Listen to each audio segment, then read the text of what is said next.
répondu de manière satisfaisante à la sollicitation des organisateurs de cette conférence, de ce lancement de l'appel du 4 juin, que sont le docteur Marc Meilenberg, Paul Amar et d'autres qui sont disséminés certainement et qui ont d'emblée répondu à l'appel de Marc Meilenberg et pensé qu'il était important que, ici et maintenant, et au cœur de la maison de la démocratie française, on puisse évoquer le sujet de la liberté, tout simplement.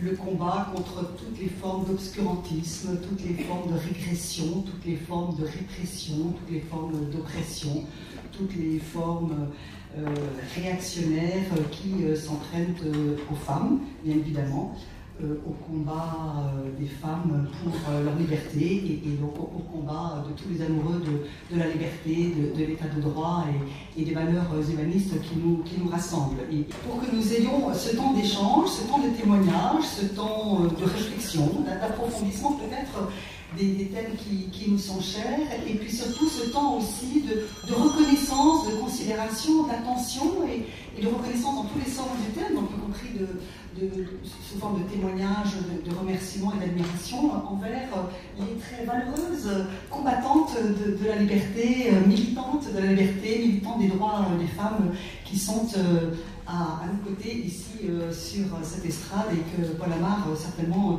vous présentera tout à l'heure et dont nous serons très, très heureux et très honorés d'entendre les témoignages. Il s'agit de femmes remarquables dont l'engagement, le courage, les valeurs, la fierté et la solidité à laquelle elles portent nos valeurs, elles portent le drapeau de ce combat pour la liberté contre tous les obscurantismes, ce combat pour les lumières, contre la noirceur et contre voilà, ces retours en arrière dont on voit bien que certaines forces obscures souhaitent les orchestrer. Eh bien, il faut le mettre en pleine lumière, justement le mettre sous les projecteurs, le valoriser, le reconnaître. Alors, la conférence de ce soir, encore une fois, je suis vraiment très très heureuse d'accueillir, je suis sûre que ça va être passionnant, s'appelle « Le combat des Iraniennes et de toutes les femmes pour la liberté ». Alors effectivement, nous partons, si je puis dire, cher Mona Jaffarian, du combat de femmes, vie, liberté. Ce combat qui vaut pour la jeunesse iranienne, qui vaut pour les femmes, les filles, les garçons, les hommes, tout le peuple iranien, est un combat ô combien inspirant, ô combien admirable, et qui est un combat pour toutes les valeurs qui nous sont chères et dont nous devons à chaque instant mesurer à quel point il est précieux, à quel point il est nécessaire, à quel point il est indispensable et à quel point nous devons, de toutes les façons possibles, sans arrêt, le souligner, le mettre en lumière, le soutenir. Et vraiment le soutenir de toutes nos forces, de toutes nos fibres. C'est ce que j'ai essayé de faire très modestement à travers une résolution que j'avais portée d'abord en compagnie d'Astrid Panosian-Bouvet, puis qu'ensuite j'ai portée toute seule, puisque Astrid Panosian-Bouvet, ma complice et mon amie, a été appelée au gouvernement pour condamner fortement, bien sûr, la répression, l'oppression qui se sont abattues sur les femmes iraniennes, et donner toute notre considération, toute notre admiration au mouvement Femmes Vie Liberté, au mouvement Femmes Azadi ici à Paris, ici en France et ailleurs en Europe, qui se fait le relais de Femmes Vie Liberté, qui se fait le relais de cette aspiration folle à la liberté et à la fin de la théocratie et de la dictature des mollahs. Et dans cette résolution, témoignage d'admiration, condamnation ferme, appelle effectivement à ce que nous soyons plus résolus, plus engagés, plus déterminés à lutter contre tous les obscurantismes, toutes les théocraties, à commencer par celle, encore une fois, des mollahs de la révolution islamique, et donc ceux qui se sentent accaparés et qui voilà, dirigent la République islamique d'Iran et particulièrement le corps des gardiens de la révolution islamique. Et dans la résolution, nous appelions à ce que le corps des gardiens de la révolution islamique soit inscrit sur la liste des organisations terroristes par la France et par l'Union européenne. C'est un combat qui vaut la peine d'être mené ô combien, qui n'a pas encore trouvé son aboutissement, mais croyez bien qu'il y a ici à l'Assemblée nationale, je pense que c'est pareil également au Parlement européen ou au Sénat français, des hommes et des femmes, des parlementaires très engagés aux côtés du peuple iranien et des militantes pour femmes, vie, liberté, ce formidable mouvement iranien qui traverse en ce moment des moments cruciaux, et Mona nous en dira beaucoup plus, puisque vous le savez, un mouvement de contestation sociale, un mouvement de grève, un mouvement très courageux. Les camionneurs iraniens sont en train de bloquer le pays et ça soulève un espoir fou, évidemment, dans le pays, dans plein de catégories sociales, chez les femmes, chez les hommes, dans toutes les générations, chez les jeunes, ô combien. Je crois que le pourcentage est 60% de la population iranienne qui a moins de 30 ans, ce qui est incroyablement porteur, comment dire, et nous oblige, nous engage et nous oblige, mais c'est bien au-delà de ce qui se passe en Iran à travers ce mouvement de contestation sociale qui est appelé à certainement connaître une vraie ampleur, que se lève l'espoir pour la libération du peuple iranien. Mais par-delà, si je veux dire, le combat très courageux, encore une fois, qu'on ne cessera jamais assez de louer, de saluer, de soutenir de toutes nos forces, de toutes nos fibres, des femmes iraniennes, du mouvement Femmes, Vie, Liberté, c'est tout l'engagement de toutes les femmes du monde et de toutes celles et ceux qui les accompagnent, de tous ceux qui sont à leur côté, de toute génération, qu'il nous faut ce soir, je dirais, relayer et souligner, et sur lequel il nous faut nous interroger. Comment pouvons-nous, nous, ici, en France, en Europe, en Belgique, en France, à l'Assemblée nationale, au Sénat, ailleurs, dans nos associations, dans nos fondations, dans nos organisations, dans nos environnements, comment pouvons-nous, nous, être utiles, relayés, appuyés et participer de ce grand appel à la libération des femmes, bien sûr, à la libération de peuples opprimés, et comment pouvons-nous nous mobiliser plus efficacement contre les obscurantismes, les totalitarismes, toutes ces forces du mal, dont certaines illustrations sont particulièrement évidentes et sont particulièrement en ce moment en Europe appelées à être, je dirais, vilipendées et stigmatisées. Je pense à certains mouvements, à certaines organisations très présentes malheureusement en Belgique, très présentes au sein des institutions européennes, très présentes en France aussi, présentes à travers tout un réseau d'officines, d'organisations, de relais, de mouvements, peut-être même des relais dans les partis politiques français ou européens, peut-être même des relais dans les médias français ou européens. Un mouvement qui prône une soumission de notre démocratie, un mouvement qui puise ses racines dans cet islamisme mortifère pour nos valeurs et nos libertés. C'est un peu de tout cela dont il va être question ce soir, et je ne veux pas être trop longue parce que ce n'est pas moi que vous êtes venus écouter, ce sont ces femmes absolument admirables qui se sont battues, qui, malgré les difficultés, malgré les épreuves, malgré les souffrances qu'elles ont endurées, malgré l'exil. Je crois qu'on ne dit jamais assez la souffrance que représente l'exil, la souffrance que représente le fait d'être coupé de son pays, de la terre, de ses ancêtres, de ses racines. Tout cela, ce sont ces femmes admirables aux côtés desquelles j'ai la chance d'être assise ce soir, qui nous diront mille fois mieux que moi et qui nous entraîneront, je l'espère, à prendre conscience de nos responsabilités et à prendre conscience du fait que c'est maintenant qu'il nous faut nous engager plus, chacun et chacune à notre place, contre toutes ces oppressions, contre tous ces totalitarismes, contre tous ces obscurantismes dont certaines illustrations sont particulièrement à l'œuvre en ce moment même dans nos pays européens contre les démocraties européennes. Voilà, je ne veux pas être plus longue. Encore une fois, merci infiniment d'être venu. Merci de prendre le temps d'écouter ces témoignages et puis surtout d'échanger ensuite. Nous verrons, l'appel du 4 juin va déboucher également sur, je crois, j'ai cru comprendre, une série de propositions, pourquoi pas de préconisations qui seront mises sur la table, qui seront lancées auprès des autorités de notre pays, des autorités européennes, de la représentation nationale, pourquoi pas, et nous essaierons de voir ensemble comment relayer et entrer dans le vif du sujet et porter le fer là où il doit être porté, par-delà les engagements et les discours qui sont toujours utiles, parce que tout commence quand même par la parole et par le verbe, par mettre des mots sur les mots, tout commence quand même par la parole, mais après vient le temps de l'action, C'est maintenant, c'est aujourd'hui, c'est grâce à vous. Le temps de l'action est venu. Je vous remercie infiniment et je vais passer très vite la parole à vous.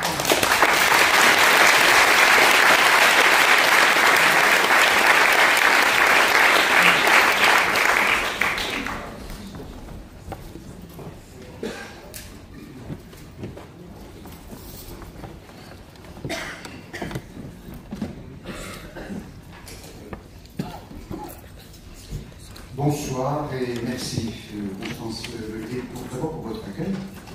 On doit être ici rassemblés grâce à vous à l'Assemblée nationale pour votre propos et votre engagement surtout dans ce combat des femmes pour la liberté en Iran, en Afghanistan, qu'il ne faudra pas oublier, mais aussi ici, vous l'avez dit, et de façon pertinente en France et en Europe. Ce combat, Mona Jafarian, née en Iran,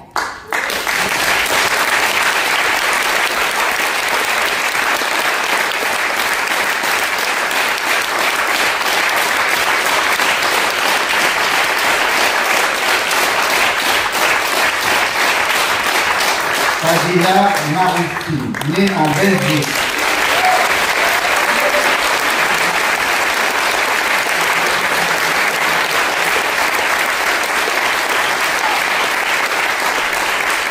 Et Lara Fatimi, née en France.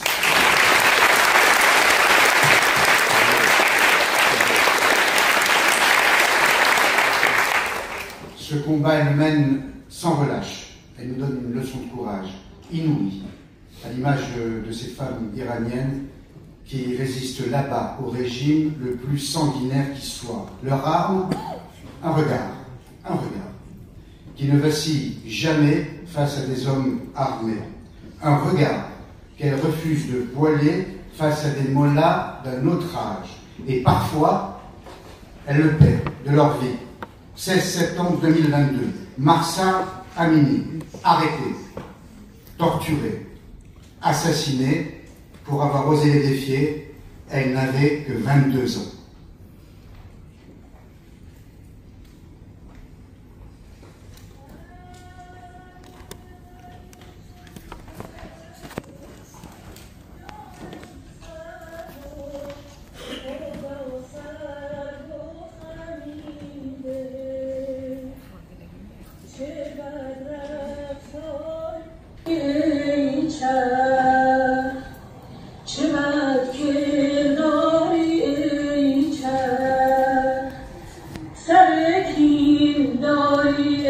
Nourrir une haine envers nous, tant sans foi, sans loi, sans honneur. On doit cette traduction à Ida qui est ici parmi nous, iranienne également. Ce chant terrible, funèbre, d'une mère éplorée, aussi courageuse que Mahsa, sa fille. Elle avait à son tour bravé la dictature iranienne qui lui avait interdit de s'exprimer et d'organiser des obsèques publiques. Mahsa, vous le savez, malheureusement, n'est pas la seule victime de ce régime moyenâgeux.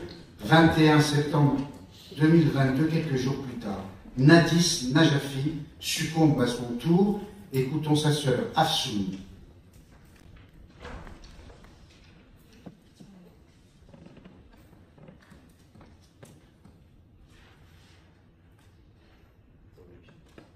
درود بر شما. افسون نجفی هستم، خواهر زندیات حدیث نجفی، دختر 22 ساله‌ای که به دست عوامل جمهوری اسلامی در 31 شهریور 1401 در بولوار ارم مرشد کرج با شلیک مستقیم گلوله جنگی کشته شد. در صورتی که خواهر من فقط 22 سال داشت و 45 کیلو وزن داشت و بدون هیچ سلاحی فقط برای فریاد آزادی بی‌رحمانه کشته شد. جمهوری اسلامی بعد از کشتن خواهر من تلاش کرد که این جنایت رو خاموش بکنه، این جنایت رو مخفی و پنهون بکنه. با ربودن پیکر خواهر من و تحویل ندادن به ما، با تهدید توهین به خانواده، با بازداشت پی در پی ما و گرفتن تعهدهایی که به نفع خود عوامل جمهوری اسلامی بود، از پدرم خواست که جلوی صدا سیمای جمهوری اسلامی بگه که دختر من به دست عوامل جمهوری اسلامی کشته نشده. تهدیدها روی برادر کوچک من بود که 3 بار خواستن که بدزدنش و بار 4م برای مدت 24 ساعت برادر کوچک من دزدیدن و از مکانی که نگهداری شده هیچ اطلاعی نداشتیم، الان هم نداریم و نمیدونیم که 24 ساعتی که برادر من روبوده شده چه اتفاقی واسش افتاده. Combien de jeunes femmes, combien d'hommes tombent ainsi sous les coups de cette théocratie assoiffée de sang qui, au nom d'Allah, tue ses propres enfants. Une pendaison a lieu en Iran toutes les 5 heures. Une pendaison toutes les 5 heures pour une chanson fredonnée dans la rue, pour une mèche qui apparaît sous un voile, pour un chemisier à peine entrouvert, pour un cri « Femme, vie, liberté ». Et ce cri est si héroïque qu'il mérite notre silence et notre recueillement. Je vous demande donc de vous lever, ici, à l'Assemblée nationale, qui incarne ce à quoi nous sommes le plus attachés, notre liberté, de vous lever et d'observer une minute de silence en hommage à Mahsa, Nadis, Akbar, Mohamed, Ali, Reza, Seyed, à toutes les victimes de la dictature iranienne.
Je suis iranienne, premier livre de Mona Jafarian, Mon combat, second livre de Mona Jafarian.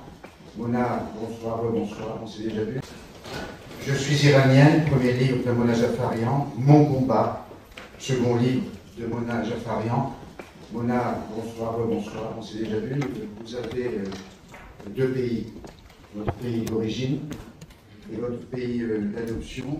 Un pays d'origine qui, je l'ai dit, tue ses enfants, un pays d'adoption, la France, qui protège ses enfants, et vous battez pour que l'Iran ressemble un jour à la France, mais aussi pour que la France ne ressemble jamais à l'Iran.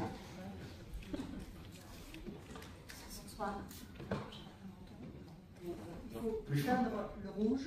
Il faut qu'il y ait un micro qui soit éteint. Que tous les micros soient éteints. Fabula. C'est une salle de groupe parlementaire qui exerce la parole. Voilà. Bon. Bonsoir à tous. Effectivement, quand on a commencé avec Farhad Zaidi il y a maintenant quasiment 3 ans, d'ailleurs je vous demanderai de les applaudir parce que nombre d'entre elles sont...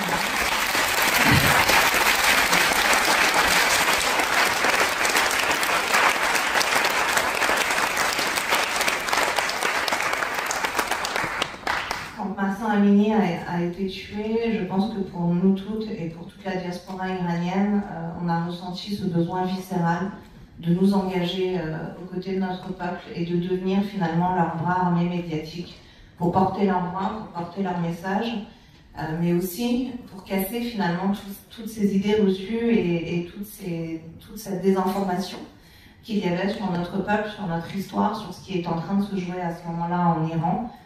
Et puis très vite, on s'est rendu compte dans notre combat que l'idéologie qu'on était en train de combattre en Iran était également en train de nous attaquer ici même en France. puisqu'on recevait des menaces, des insultes, des intimidations. Et c'est vrai qu'on a été particulièrement surprise de voir que finalement on avait une jeunesse iranienne qui sortait au péril de sa vie, qui mourait sous les balles, sous la torture, sous les viols, sous les défenestrations, et que ici, une certaine partie, une minorité de la jeunesse, nous prenait à partie et prenait le parti de la République islamique.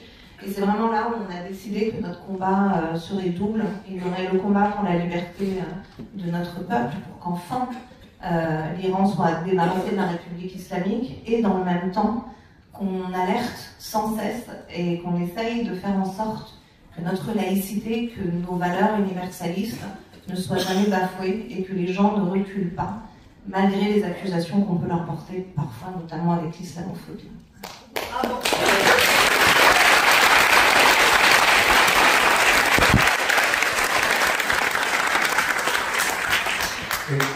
Je crois qu'il est important de faire un flashback, et pour notre auditoire, pour celles et ceux qui ne sont pas iraniens, de décrire l'avant, ce qu'était l'Empire perse, avant l'arabisation, parce qu'il faut rappeler que ce pays perse, qui avait déjà une civilisation magnifique, une culture magnifique, a été colonisé. Est-ce que vous pouvez nous faire ce rappel historique pour replacer dans un contexte historique important?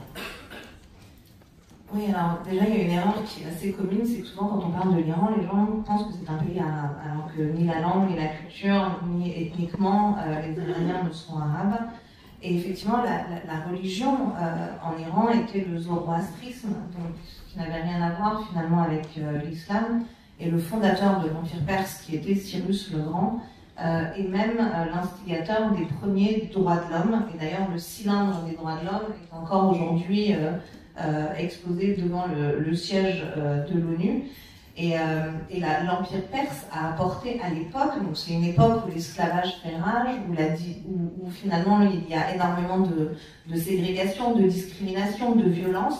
Eh bien, Cyrus le Grand va, dans un premier temps, apporter la liberté de culte, la liberté de conscience, le respect des minorités, puisqu'au fur et à mesure où un empire s'étend, souvent on avait affaire à des massacres, et puis là, finalement, c'était un respect de chacun, et qui sont des principes fondateurs, finalement, du zoroastrisme. Et c'est aussi à cette époque-là où Cyrus le Grand va permettre aux Juifs, qui sont à l'époque exilés, de pouvoir retourner à Jérusalem et de les aider à reconstruire Jérusalem, et de leur donner la liberté de culte. Donc on a quand même une histoire de tolérance et d'ouverture sur le monde qui ne date pas d'aujourd'hui. Et puis vint les invasions arabo-musulmanes qui ont donc frappé une grande partie de l'Orient, mais aussi de l'Afrique, notamment l'Afrique du Nord, et qui se sont étendues. Alors on n'a pas été colonisé dans le sens où on pourrait le voir avec d'autres pays qui se sont totalement arabisés, mais c'est vrai que l'Iran a été envahi et le statut de dhimmi a été mis en place. Donc toute personne qui ne se convertissait pas à l'islam était donc un dhimmi, donc était inférieur aux autres et ne pouvait plus travailler, ne pouvait plus rejoindre l'administration. Pendant près de 200 ans, les Perses ont eu la langue coupée pour les empêcher de parler le persan. Et malgré ça, ils ont tenu. Ils ont tenu et ils ont réussi, par la grandeur de la culture qui était la nôtre, à influencer même les envahisseurs. Et à leur donner finalement des préceptes qui étaient les nôtres. Mais ça a été la première fois dans notre histoire où il y a eu un recul terrible des droits humains en Iran au moment de cette première invasion. Donc finalement, quand 1500 ans après, il y a eu la deuxième invasion pour nous, qui a été l'instauration de cette république islamique, on a eu l'impression de revivre ce que nos ancêtres avaient déjà vécu à ce moment-là, puisqu'on s'est retrouvé avec un régime qui avait fait de l'iranité son ennemi numéro un, donc il voulait à tout prix tuer tout patriotisme, mais aussi tuer notre histoire. Parce que ce que les gens ne savent pas forcément, c'est que toutes les fêtes iraniennes aujourd'hui qui sont fêtées par tous les Iraniens, quelle que soit leur croyance et leur ethnie, eh bien ces fêtes découlent du zoroastrisme et on les fête toujours et de manière massive. Et on voit aujourd'hui dans la société iranienne un véritable retour aux sources, un retour à l'histoire, un retour au patriotisme et un véritable rejet finalement de toutes ces valeurs islamiques qui ont été imposées et qui ont tenté tant bien que mal de détruire une culture plurimillénaire, puisqu'on a 7000 ans d'histoire, heureusement en vain. Merci. Dans l'intention, dans les objectifs de l'islamisation, avec, pour revenir à l'Iran, ce point culminant, j'étais, pardon de le dire, mais accrédité à l'Élysée, Valéry Giscard d'Estaing était chef de l'État pour Antenne 2, au moment où Khomeini était héroïsé en Occident. Oui, aux États-Unis également. Et le Shah d'Iran, à ce moment-là, diabolisé. Et là, vous avez un peu d'histoire personnelle pour comprendre votre parcours, et je poserai la même question d'ailleurs à Fadila et à Lara. Vous avez 18 mois, Mona, quand vous êtes en Iran, et votre papa, qui a des usines, a un instinct très fort, il sent le danger. Dès l'arrivée de Khomeini, et vous demande de partir. Alors, mon père a senti le danger tout de suite, puisque son frère a été parmi la cinquantaine de personnes qui ont été les premiers exécutés à ce moment-là, justement parce qu'il faisait partie des grands intellectuels de l'époque pré-islamique, enfin, d'avant la Révolution, donc de la monarchie du Shah d'Iran. Donc effectivement, on a été frappés, nous, dans notre chair. Mon père a été emprisonné à ce moment-là. Heureusement, il a pu, lui, être libéré, mais son frère, lui, a été exécuté, ainsi que bon nombre de leurs amis. Donc nous, cette révolution, on l'a vécu dans notre chair, on l'a vécu familialement. On a aussi été, vous savez, quand les ayatollahs sont arrivés, on avait une maison dans laquelle on vivait à l'époque, et des hommes en armes sont rentrés chez nous et ont donné 48 heures à mes parents, dont ma mère enceinte, pour quitter les lieux où ils revenaient finalement tous nous tuer. Et donc c'est vraiment à ce moment-là, mon père a dit on ne peut pas élever des enfants sous cette république, mais c'est vrai que, islamique, mais c'est vrai que je pense que les Iraniens n'imaginaient pas que ça durait aussi longtemps à ce moment-là, et que ce régime allait finalement faire preuve de tant de barbarie pour se maintenir au pouvoir. Et donc c'est là où mon père décide de quitter l'Iran, et on avait le choix entre les États-Unis et la France. Pourquoi la France? Eh bien parce que mon père trouvait que les Français étaient le peuple le plus cultivé, éduqué, libre d'esprit, qu'il y avait ces valeurs laïques auxquelles tenaient tant les Iraniens avant cette révolution islamique.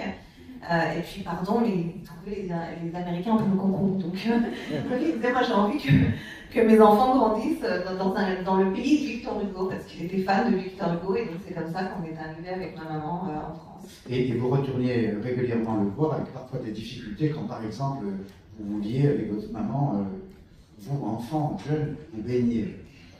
Oui, parce que mon père n'a finalement jamais quitté l'Iran, puisque c'était trop compliqué pour lui à son âge, après toute la vie qu'il avait eue là-bas, de tout quitter et de partir dans un pays où il n'y connaissait rien. Donc j'ai passé ma vie à faire des allers-retours entre l'Iran et la France. J'ai appris le français à l'école.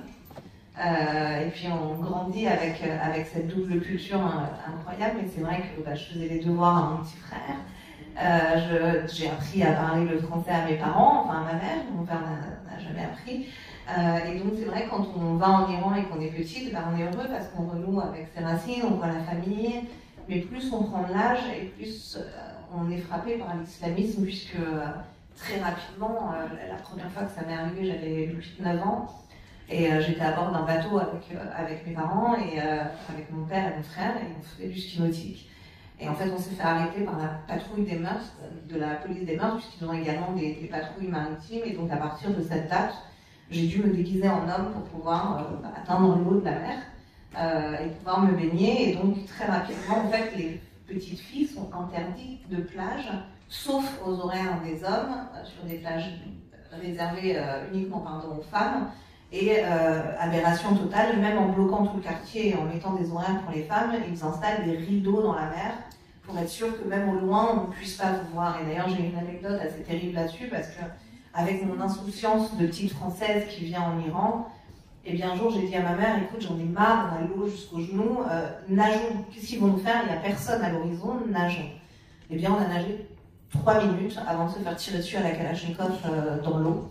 Et donc on a vu la rafale passer à côté de nous, et bien évidemment on a eu peur et on est revenu, et c'est vraiment à cet instant-là où j'ai réalisé, j'avais 17 ans, que la République islamique avait un véritable droit de vie ou de mort sur chaque Iranien, et de manière totalement sans conséquence finalement. On était à leur merci. Et donc, à chaque voyage, on avait droit à des arrestations de la police des mœurs, on avait droit à des manques de respect.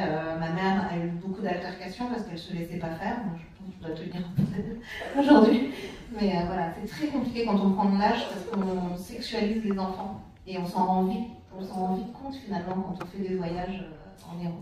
Une tyrannie de tous les instants, mais contre laquelle se soulève au fond le peuple iranien, c'est tout le paradoxe. On a un régime surarmé, dictatorial, sanguinaire, je l'ai dit, et un peuple qui ne veut pas de ce régime. On va le voir, quelques images avec des femmes extrêmement courageuses qui n'hésitent pas, voilà, vous le voyez, à jeter leur voile au feu, et avec ce cri qu'on n'entend pas, mais qu'on peut supposer femme, vie, liberté. On va voir aussi des hommes, parce qu'on parle beaucoup des femmes, on va voir aussi des hommes qui manifestent dans les rues de toutes les villes iraniennes avec un courage physique également très très fort. Comment se fait-il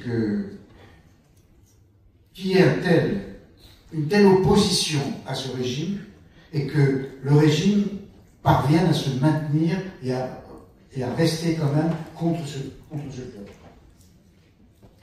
Alors effectivement, la première chose à dire, et vous l'avez dit, très bien dit, c'est que c'est vraiment la révolution de tout un peuple, tout un régime. C'est pas juste une révolution pour les droits des femmes ou des femmes iraniennes, c'est vraiment l'union de tout un peuple contre une force d'occupation qui a détruit l'Iran. Il y a plusieurs facteurs qui entrent en jeu dans le fait que la République islamique soit toujours là. Et le premier facteur, malheureusement, c'est la passivité des dirigeants occidentaux qui s'est transformée en une sorte de complicité, puisqu'en fait, l'ADN même de ce régime est très incompris par certains gouvernements occidentaux qui ont l'impression qu'il est possible d'apaiser ou de pousser à un changement de comportement d'un régime terroriste. Les gens ne comprennent pas comment... Pardon, madame, vous dites régime terroriste. Oui, c'est un régime terroriste. Dès sa création, il a été pensé ainsi, puisque a été mis en place ce qu'on appelle le corps des gardiens de la révolution islamique, que madame la députée... bon, merci encore, vraiment, je tiens à le dire parce que...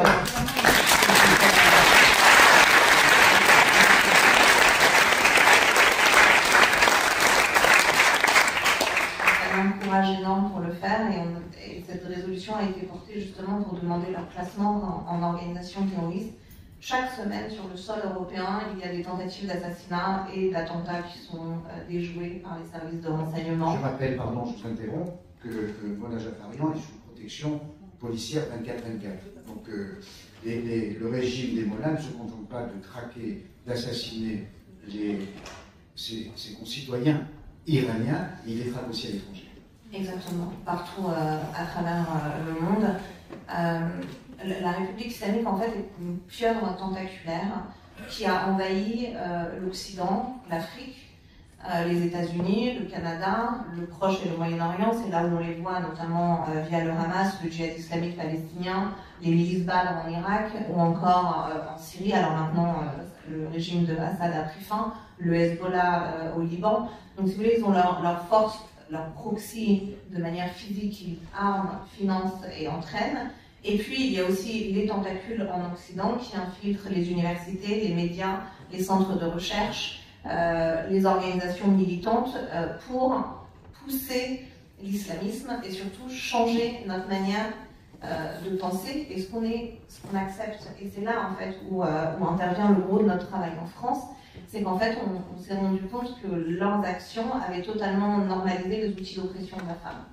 Leurs actions avaient fait finalement d'organisations terroristes des résistants et de l'Occident le grand ennemi à abattre. Et on voit cette idéologie se répandre aujourd'hui dans les universités en France, dans la rue. Et c'est les mêmes mécanismes qui se sont mis en place, qui ont fait tomber le chavirant, puisqu'on a vu une convergence des luttes au nom de l'anti-impérialisme, de l'anti-colonialisme, de l'extrême gauche iranienne, qui à l'époque s'appelait les Fedaïnes et le Parti Toudé, avec les islamo-marxistes, donc les Moudjahidines et les islamistes qui étaient les Mollahs. Et finalement, cette union de ces trois forces a fait basculer notre pays dans l'horreur et l'obscurantisme total. Et aujourd'hui, en France, notamment, alors je suis à l'Assemblée, je ne sais pas si j'ai le droit de le dire, mais avec LFI, et d'autres organisations, on a le droit de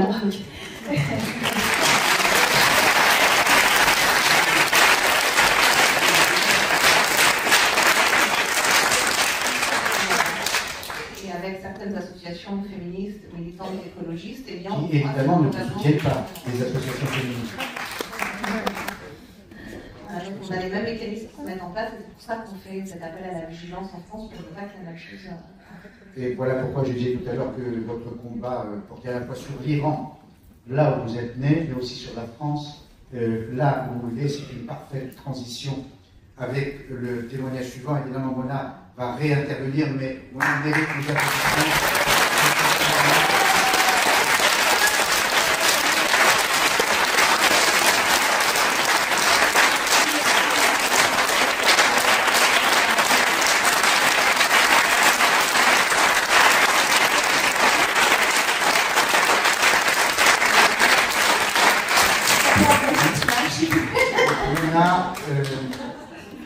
Lara et Fadila, devant notre auditoire très attentif, et je l'en remercie.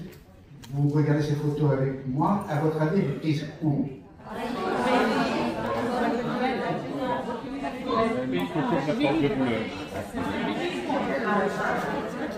J'ai dit très attentif, mais donc aussi très lucide. Donc effectivement, cette photo est prise à Paris et elle illustre parfaitement votre propos, Mona, sur l'exportation tout simplement de la révolution islamiste dans nos pays. Et quand je dis nos pays, je pense à l'Europe, là où nous vivons. Je pense à la Belgique, là où vous êtes né, Fadila Maroufi. Et comme Mona d'ailleurs, comme Mona, vous incarnez la rébellion d'une façon absolument remarquable, magnifique, à cet islamisme montant, à cet islamisme infiltré. Et vous qui êtes né à Bruxelles, vous l'avez vécu déjà enfant et adolescent dans votre chair.